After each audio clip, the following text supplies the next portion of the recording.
This tutorial will be covering the manager's role in strategic human resource management. Introduction. Where are we now? Managers must adapt their personal activities to the requirements of their company's strategic plans. For example, why you hire and how you train and pay them should make sense in terms of your company's strategic aims. The main purpose of this tutorial is to explain the fundamentals of strategic human resource planning. This tutorial will also explain the hierarchy of goals, the overall planning process, and the manager's role in strategic planning, strategic human resource management, and creating high performance organizations. One will also see a tutorial on how managers should make decisions based on evidence. The chapter will also present an overview of how to measure human resource management activities. So, this tutorial will hopefully have the following learning outcomes. Explain why strategic planning is important for all managers. Outline the basic steps in the management planning area. List the main contents of a typical business plan. Answer the question, what should a manager do to set motivational goals? Explain with examples each of the 7 steps in strategic planning process. List with examples the main generic types of corporate strategies and competitive strategies. Define strategic human resource management and give an example of strategic human resource management in practice. Briefly describe 3 important strategic human resource management tools. Explain with examples why metrics are essential for identifying and creating high performance human resource policies and practices. We will begin the tutorial with a case study or an example. Neeraj Hegde, general manager of the Junction Mall at Baroda, knew there was much to complete in the next few days. Sales were slow and the footfall had fallen by half even on weekends. Opened 12 months back, Junction Mall was the newest mall in this rich city, with a shopping space of 50,000 square feet, 40 specialized counters, a food court, an entertainment zone, and a multiplex with 5 screens. He had plans to open another open air food court and also increase the customer support staff.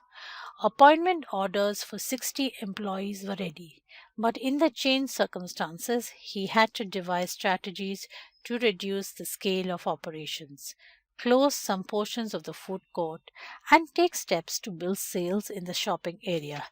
Neeraj wondered, where should I start? What am I supposed to do? In such a scenario, when footfall in a mall decreases, it is generally the manager's responsibility to devise a strategy to counter it. Strategic planning. Why strategic planning is important to all. You may not realize it when you're managing, but your company's strategic plan is guiding much of what you do. Management expert Peter Drucker once said that management is a responsibility for the execution. What he means is that as a manager, you will be judged on at least one thing, on the extent to which you accomplished your unit's goal. Organization exists to achieve a certain purpose, and if they fail to achieve their ends, to what extent have they failed? As Peter Drucker also said, there has to be something to point and to say that one has not worked in vain. Those aims and goals and the hard work that one puts in accomplishing them all depends on your company's plan. All your personnel and other decision, what sorts of people you hire and how you hire them, what you train them to do, and how you appraise and reward them, for instance, depends on the goal that trickle down to you from your firm's overall plan. In this tutorial, one will also look more closely at one's role in working with your company's strategic plan.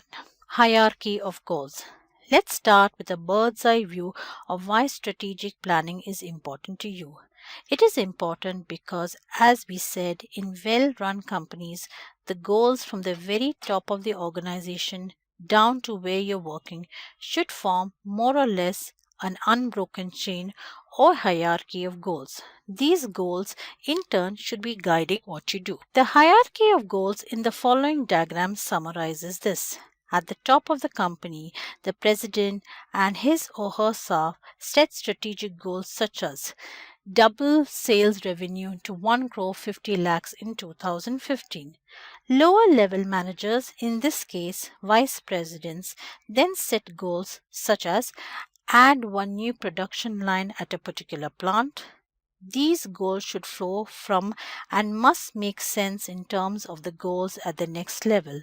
In other words, what must I, as production head, do to help make sure the company accomplishes its double sales goal? Then the vice president subordinates set their own goals, and so down the line.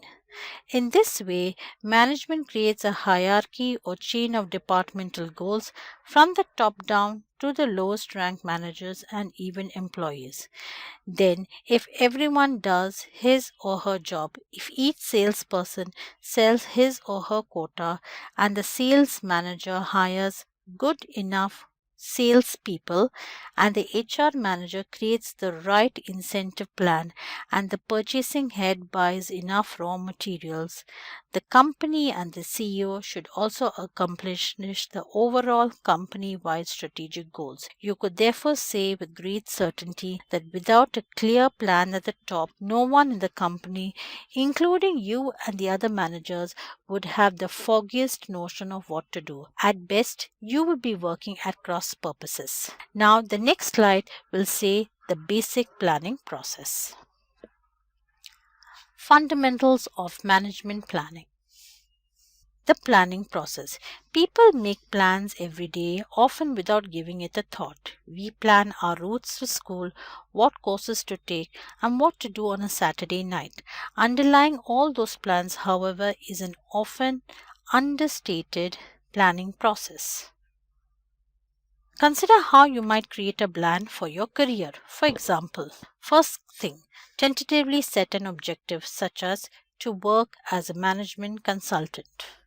Make forecasts, for instance, of industry trends and to check your basic assumptions about things like your strengths, your weaknesses, and your consulting prospects. Determine what your alternatives are for getting from where you are now to where you want to be. Your aim here is help you identify what course of actions, including probably some college major and summer experiences, will get you to your goal best. Evaluate alternatives. Always, whenever an alternative has come up, do check and do evaluate.